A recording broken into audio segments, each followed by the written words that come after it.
बहुत सारे patient asthma और ब्रोंकाइटिस को एक ही बीमारी समझ लेते हैं और अक्सर वो कंफ्यूज्ड हो जाते हैं कि अस्थमा की प्रॉब्लम है या ब्रोंकाइटिस की प्रॉब्लम है, जबकि दोनों बीमारी अलग होती है।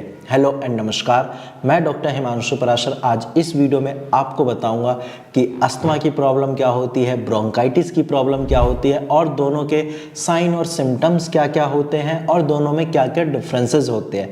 तो इस वीडियो को आप लास्ट तक देखिए, आप भी दोनों बीमारियों को डिफ्रेंशिएट कर पाएंगे और समझ पाएंगे कि आपको अस्थमा है या ब्रोंकाइटिस है। तो चलिए वीडियो को स्टार्ट करते हैं।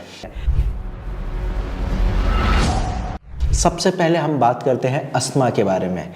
अस्थमा देखो जनरली विंटर्स में ज़्यादा एग्रावेट होता है और अस्थमा होने का मेन रीज़न है एलर्जी।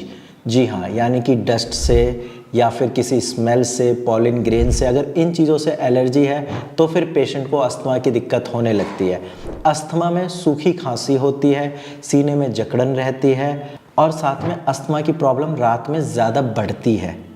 ये तो बात हो गई अस्थमा के बारे में। अब हम बात करते हैं कि ब्रोंकाइटिस क्या है। ब्रोंकाइटिस देखो, आपके जो एयर पैसेज होते हैं वहाँ पे स्वेलिंग हो जाती है। अगर वो सूज गए हैं तो आप ये समझिए कि ये इन्फ्लेमेशन की वजह से है या फिर ये बैक्टीरियल वायरल इन्फ्लेमेशन या इन्फेक्शन हो सकता है, उसकी वजह से ये ब्रोंकाइटिस की प्रॉब्लम होती है। अब ब्रोंकाइटिस में जो खांसी होती है उसमें बलगम आता है, म्यूकस के साथ होती है और लगातार खांसी होती है। पेशेंट काफ़ी ज़्यादा परेशान हो जाते हैं। इसके साथ साथ ब्रोंकाइटिस में कई बार पेशेंट को फीवर भी होता है और वीकनेस इतनी ज़्यादा हो जाती है कि वो छाती पकड़कर खांसते हैं। ये दोनों डिफरेंसेस हो गए। अब हम बात करते हैं ओवरऑल दोनों में क्या डिफरेंस है। एक बार आप ध्यान से समझिए इस चीज़ को जो मैं अभी बताऊंगा, ताकि आप भी डिफ्रेंशिएट कर पाए। सबसे पहले अस्थमा। अस्थमा आपका एलर्जी की वजह से होता है, वहीं ब्रोंकाइटिस जो है वो आपका वायरल या बैक्टीरियल इन्फेक्शन की वजह से हो सकता है। सेकंड चीज़ है, अस्थमा में सूखी खांसी होती है, बलगम नहीं होता है, लेकिन ब्रोंकाइटिस में बलगम के साथ खांसी होती है। थर्ड पॉइंट है, अस्थमा में फीवर नहीं होता, लेकिन ब्रोंकाइटिस में फीवर हो सकता है, क्योंकि जैसे मैंने बताया वायरल या बैक्टीरियल इन्फेक्शन है तो वहाँ पे फिर फीवर हो सकता है। नेक्स्ट और मोस्ट इम्पॉर्टेंट डिफ्रेंशिएशन है, एयर पैसेज जो होते हैं अस्थमा में वो आपके श्रिंक कर जाते हैं, यानी कि सिकुड़ जाते हैं। वहीं अगर हम ब्रोंकाइटिस की बात करें तो वहाँ पे स्वेलिंग आ जाती है, वो सूज जाते हैं। अगर आप इन सारे सिम्टम्स को अच्छे से अपने अंदर ऑब्जर्व करके देखें और डिफ्रेंशिएट करें तो आप भी समझ पाएंगे कि आपको अस्थमा है या ब्रोंकाइटिस है।